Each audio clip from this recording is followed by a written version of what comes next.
When spiritual ideology masquerades as leadership. The strange journey of Ken Wilber's integral theory from philosophy to management tool. Imagine your workplace rolling out a new conscious leadership program based on the teachings of a man who once described a self-proclaimed enlightened master accused of sexual exploitation as the most complete spiritual realizer alive today. Now imagine that same man's metaphysical system being rebranded as a corporate framework for leadership and personal growth. Welcome to the world of integral leadership, where spirituality, pseudopsychology, and corporate ambition converge under the comforting banner of transformation. The origin myth, a philosopher in a room. Ken Wilber's story begins not in a laboratory or a university department but in a rented apartment. According to legend, he locked himself away for 2 years and read hundreds of books, synthesizing philosophy, psychology, religion, and science into a single grand framework he called integral theory. It is a compelling image, the reclusive genius connecting the dots others missed. But there is little evidence beyond Wilber's own account that this period of isolation produced anything more than a collage of ideas. He had no background in cognitive science, no training in psychology, and no peer review of his conclusions. What he produced was not science. It was synthesis without scrutiny. The story, though, served its purpose. It positioned Wilber as a visionary, a man who could see what others could not. From that myth grew a movement, a theory of everything. Integral theory promised to do what no academic field could: unite all human knowledge into one coherent structure. It offered 4 quadrants: I, we, it, and its, representing the interior and exterior of individuals and collectives. To Wilber, everything from meditation to particle physics could be mapped inside this model. It sounded elegant. It also sounded complete. That was the problem. Any model that claims to explain everything quickly stops explaining anything. It becomes a belief system rather than a theory.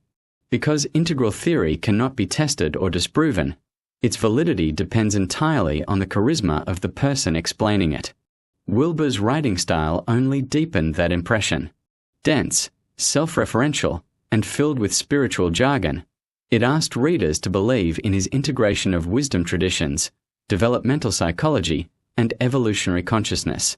Those who question him were labeled first-tier thinkers, souls not yet ready to grasp the higher truth. In short, Wilber created an epistemic fortress, a worldview that protects itself from doubt by reframing doubt as lower awareness. From enlightenment to enterprise.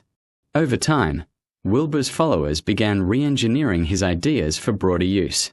The 4 quadrants became a tool for everything from psychotherapy to education, organizational culture, and executive coaching. It was inevitable that the business world would take notice. The language was irresistible to consultants: integral, holistic, systems-based, conscious. The model could be mapped onto a PowerPoint slide and presented as a new form of leadership science. Thus was born integral leadership, the attempt to translate Wilber's spiritual metaphysics into professional development. In these programs, I became mindset, we became culture, it became behavior, and it became systems. It looked modern and complete, but under the surface it remained what it had always been: a spiritual hierarchy dressed in corporate clothing. The hierarchy hidden in the model. Integral theory is built on the idea of developmental stages of consciousness. People at higher stages are said to perceive reality more completely than those at lower stages. It is a seductive notion because it flatters those who believe in it. When adapted into leadership training, that hierarchy becomes a quiet form of elitism.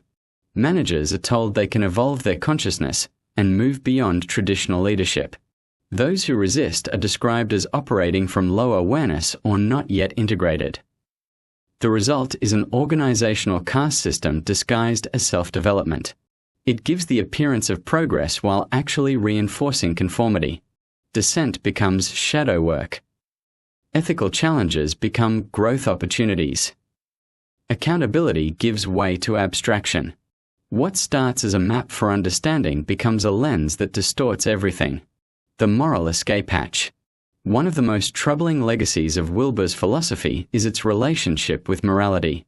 He has long argued that higher consciousness transcends conventional ethics. The enlightened, he suggests, operate from a post-conventional stage of morality that goes beyond social norms. That belief might sound harmless in a spiritual context, but in a corporate setting it is toxic. It allows leaders to justify manipulation, boundary violations, and psychological pressure as part of a noble pursuit of transformation. If someone feels uncomfortable, they are told they are resisting their growth. If someone speaks up, they are caught in ego. The system provides its own moral loophole. When leadership becomes a spiritual path, ethics become optional. The psychological risk. Integral-derived programs regularly blur the boundary between coaching and therapy. Facilitators, often with no psychological qualifications, are trained to use terms like shadow, ego, belief structures, and inner child.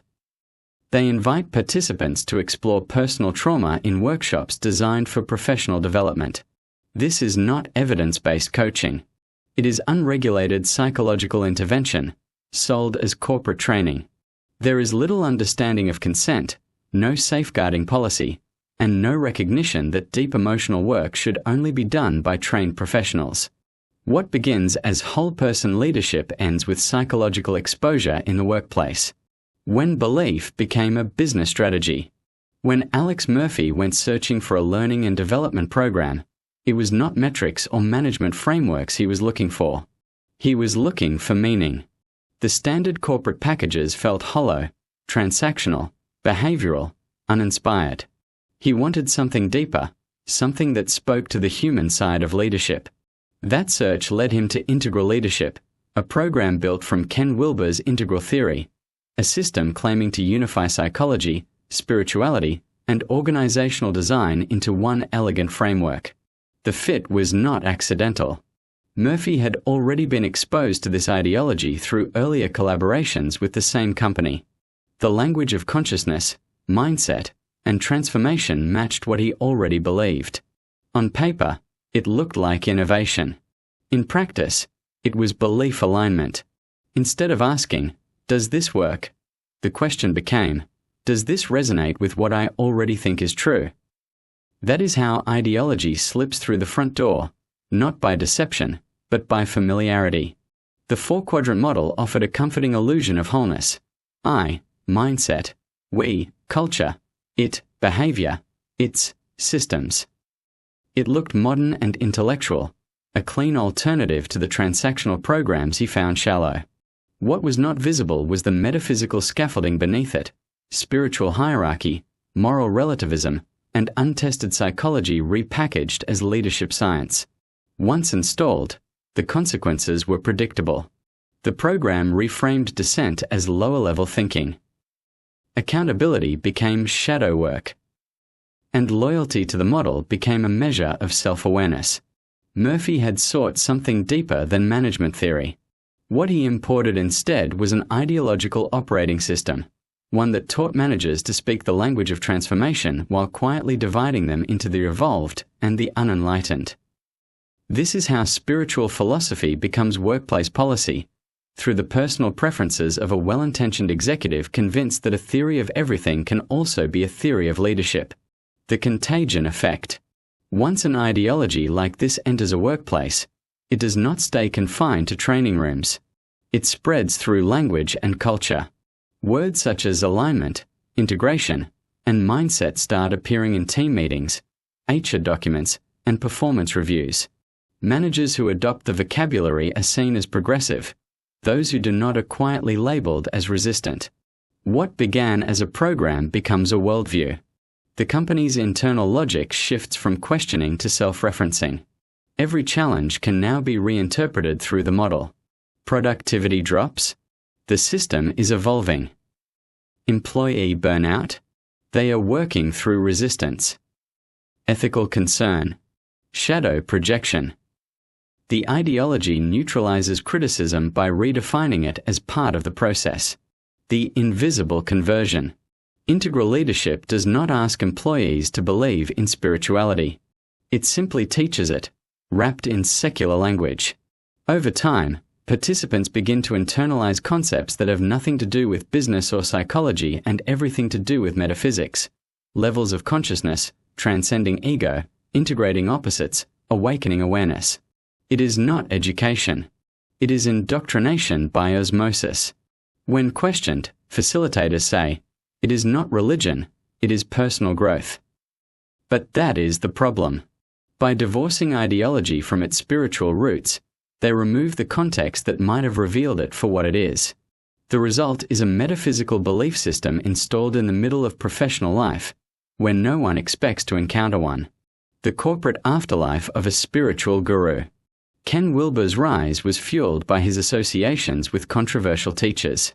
He praised a DDA, a guru accused of abuse, as a fully realized master. He endorsed Andrew Cohen, who later faced his own allegations of psychological harm. He immersed himself in Tibetan traditions whose leaders used crazy wisdom to justify misconduct. Rather than learning skepticism from those experiences, Wilber absorbed their logic. The idea that enlightenment confers authority and that spiritual development transcends ordinary morality. That same logic now sits quietly in corporate boardrooms. The integral leadership programs derived from his ideas teach executives that their consciousness defines culture, that they can lead beyond ego, and that those who question them simply do not see the whole. It is guru logic translated into management language. The cost of unquestioned frameworks. There is nothing wrong with wanting to integrate multiple perspectives or develop more humane leaders. The danger lies in mistaking integration for evidence. A framework that claims to explain everything cannot be held accountable for anything. When organizations adopt ideology as policy, three things happen. Ethical clarity dissolves. Decisions become moral abstractions rather than responsibilities. Critical voices disappear. Employees learn that disagreement signals a lack of consciousness. Psychological safety erodes. Emotional manipulation becomes normalized under the banner of authenticity. What began as leadership training ends as an echo chamber. The seduction of wholeness. Ken Wilber built a map that promised to integrate all knowledge. His followers turned that map into a product. Companies, desperate for meaning, bought it. Integral leadership feels profound because it flatters everyone involved. Executives get to see themselves as visionaries. Facilitators become guides of consciousness. Employees are told they are part of something larger than a job. But feeling profound and being effective are not the same thing. Without evidence, without ethics, and without boundaries, this kind of program risks turning workplaces into soft cults of self-awareness, places where ideology was the mask of professional growth. There is a difference between teaching leadership and teaching belief. Wilber's followers blurred that line. In doing so, they built a leadership movement that preaches consciousness while quietly undermining the very awareness it claims to awaken.